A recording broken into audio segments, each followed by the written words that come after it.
Good morning. I'm Sierra Moses. I'm here with Justin Cowart. Now, Justin, you've expressed your opinion that you think that college athletes should be paid. Can you tell us a little bit more about that? Well, yes, I have a strong belief that college athletes bring a lot of not only money but attention to these universities. And when you look at the actual money that's coming in due to these college sports, it's amazing that these guys aren't being paid. Billions upon billions of dollars come in through the NCAA every year, and fans have jerseys with these players' names on the back. They're buying this merchandise, and the players aren't seeing any of that money. I know we have a fellow football player in our class who I think would attest to that a lot of time and hard work and effort is put into this, and I think these players should be reimbursed for stuff like that. Yes, I absolutely see what you're saying. Some people might argue that these players know going in that they're not getting paid, and that they will gain experience in 4 years, and then when they go on, if they go on to play professionally, they'll get paid. So why do you think that aside from just experience, they should receive monetary compensation? Well, I think it's a very good point that you make that these guys are going to come in. They're going to get a 4-year education. A lot of the time, they're coming here to school for free. So the parents are saving hundreds of thousands of dollars on education because they're getting these scholarships. So you are right. They are getting this great experience and moving on. And, they may go to the NFL, but there's very few college athletes, and we can talk about football and baseball and basketball and all this. There's very few college athletes that make it to that next level.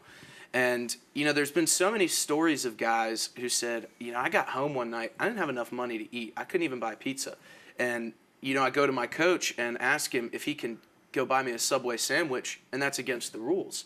So I think that there's a lot of gray area in between, but, while these guys are getting a lot of good experience and time, I also think that they should be compensated for that experience and time and the money that they bring in. Absolutely. I completely agree with you there. Now, in terms of how much do you think that college athletes should be paid? Do you think it should be based on, skill set, how much they play? Do you have any idea about that? Well, that's where the conversation gets really fun because, are you going to pay the women's basketball team the same as the football team? Nothing sexist about it. It's just the fact that it's a known fact that the Alabama football team brings in more money to the school than the women's basketball team. Mm-hmm. You can't pay everybody separately. Everybody has to be paid equally. Everybody needs to get the same amount because, we know that if somebody's paid a certain amount and another person gets more or gets less, there's going to be a huge feud over that. Everybody deserves to get the same amount. But, these kids, I'm not saying they should get a $1,000 paycheck every week, but they're always at practice. They wake up early, they practice, they work out, they go to class, they go back to practice, they work out again, and then they get home. They don't have time to do stuff that's fun.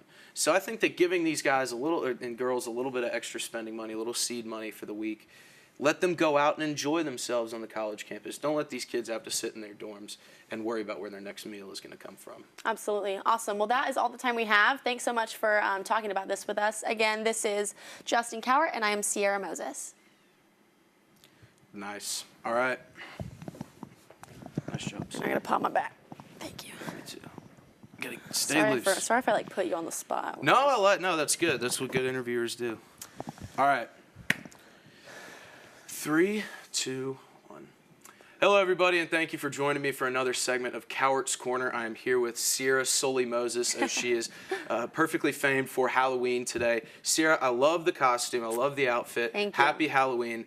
And, you've always been one to turn some heads. I want to talk about what you want to do in the future because you stated that you have a very burning desire to work for Saturday Night Live. Now, we've seen in some of the stand-ups that you've done and some of the live shots that you've done, you're a very humorous person. You make people laugh. What is it about wanting to work on SNL that just gets you so excited?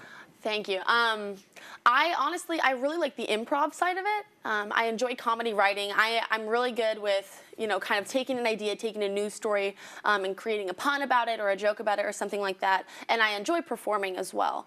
So I think it'd be a really great opportunity to both write and perform. Ideally, I'd like to do Weekend Update that Colin Jost and Michael Che are doing right now. I feel like they have a lot of room for, you know, creativity there. They can make some jokes, some more controversial jokes that other cast members might not be able to make. And they kind of have their one segment that's consistent every single week. I kind of like the continuity of it.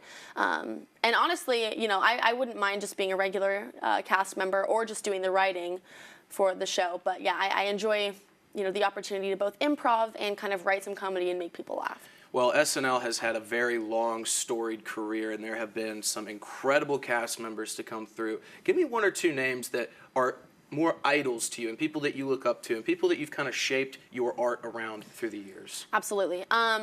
One of my favorite stand-up comedians is John Mulaney. He wasn't on Saturday Night Live, but he actually wrote for Saturday Night Live for 7 years. He wrote a lot of the Stefan bits. Do you remember? I don't know if you remember Stefan when he did the whole fixing the best club in New York. Yeah. So John Mulaney was definitely thank you. John Mulaney was definitely a good influence. Tina Fey and Amy Poehler also. You know, strong women writing comedy. I think it's super awesome. They both have, you know, TV shows they did. They did Parks and Recreation with Amy Poehler, and Tina Fey went on and did 30 Rock, which were phenomenal shows. I've seen them both through dozens of times. And I feel like those women, they both did Weekend Update as well. They had a really good idea of comedy, and they kind of used their platform to, you know, kind of state both their opinions and their sense of humor, which I liked. Also, Kristen Wiig. I really enjoyed her characters that she did on Saturday Night Live. Her in other movies and other, like in real life, is not my favorite. I don't think she's very funny, but on Saturday Night Live, the characters that she portrayed, I think were really funny. So to talk a little bit more about that, you think it's more about the putting somebody in a funny situation like Kristen Wiig. You don't really necessarily enjoy her stuff off of Saturday Night Live. Correct. Put you in that situation and let you be funny. That's what you love, right? Yes, that is what I would like. You know, I would like to create a character, be on the show in that character, and then be funny because of the situation I'm in. If I was on, you know, the show. If I was writing for it, you know, I think that's my writing style. I prefer to do the funny situation sort of thing with the funny character. I like doing funny voices, funny impressions, things like that, and that's kind of where I get my humor from. So let's put Saturday Night Live aside for a second. Your dream job, if it could be anything, and we know that you're going to end up on the Weekend Update news desk, but if not, what would your dream job be?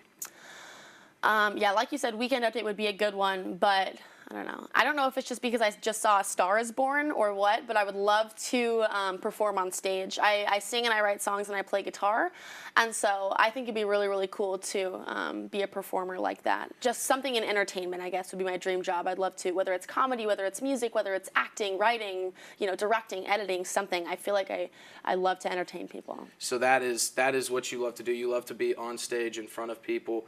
What is next for you? What is the next thing that you are going to do to take that next step? Well, right now I'm actually pre-law.